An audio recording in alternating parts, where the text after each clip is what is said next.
Welcome to Urban X Real Talk Fitness Radio, where we challenge the fitness between your ears. I'm your host, Tiaja. Every day now, we hear rumors and speculation regarding the reopening of American society. There is even a governmental task force that has laid out a detailed plan and phases relative to reopening society, while still being ever mindful of social distancing and large group gathering. Well, according to many experts, the arc of the virus has indeed peaked and is now in its predictable trajectory of decline. Yet, as many consider what life will be like after society reopens, one thing most haven't given much thought to, and that is what life was like before COVID-19. Before COVID-19, America was a divided nation, bitterly divided by political ideologies, by race, by ethnicity, gender, class, and religion. But this episode is not about pointing to those obvious differences, the numerous issues that separate us, but rather, I hope to speak directly to those things we all share in common, which have the proven potential to unite us.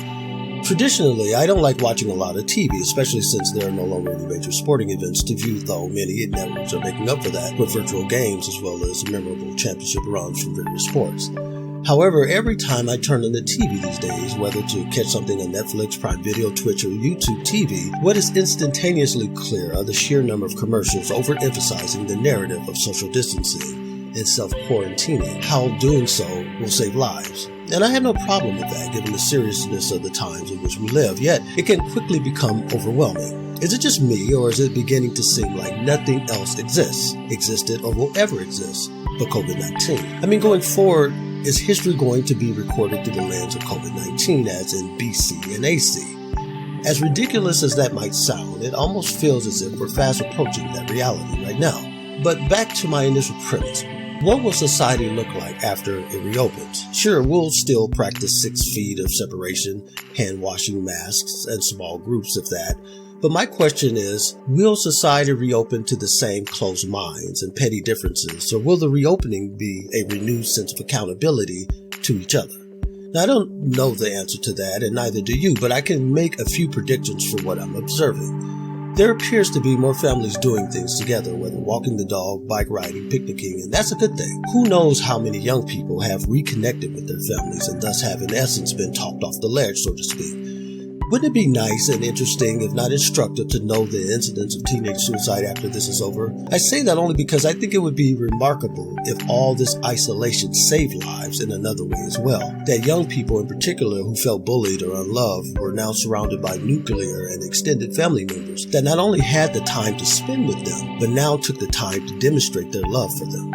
I would love to imagine the reopening of our hearts towards one another during this crisis. For example, the elderly, many of whom live in abject isolation and loneliness, were now reconnecting with their families virtually or in person. I would love to see the reopening of our faith in one another rather than the distrust I currently see that seems to mount every day.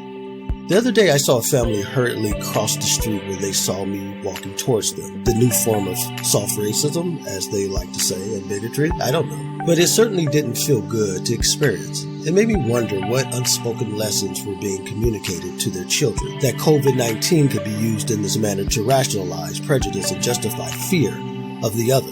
I deeply understand how important our differences are to us as human beings. We seem to need them in order to navigate this world successfully. It's as if we have given our perceived differences the power to make us feel better about ourselves because we can think lesser of someone else, even if it's something as asinine as them being untouchable or infected versus us.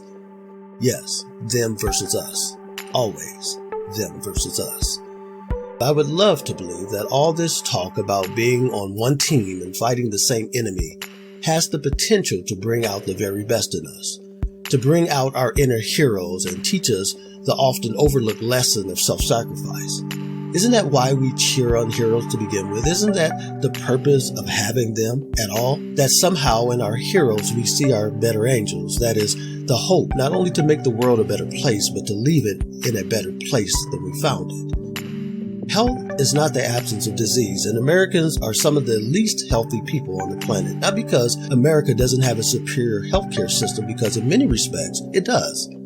America as a nation may indeed be exceptional at many things, particularly fixing things that are broken, but not necessarily people. People are broken for many reasons, and none can be fixed by a government. What truly makes America or any nation exceptional is how it treats its people and how they in turn treat one another. Thus, a true democracy is not about people running a government, but rather people willing to govern themselves. How do you treat yourself and your neighbor? Not the person next door per se, but that person or group for that matter you may consider in your heart of hearts infected.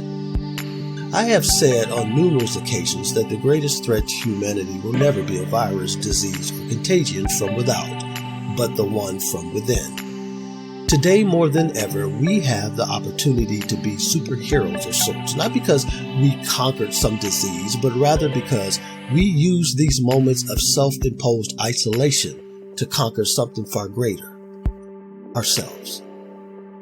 Dear friends, I wish above all things that you prosper just as your soul prospers. You've been listening to Urban X Real Talk Fitness Radio with your host, Tiaja. Until next week, as always, walk in health and peace.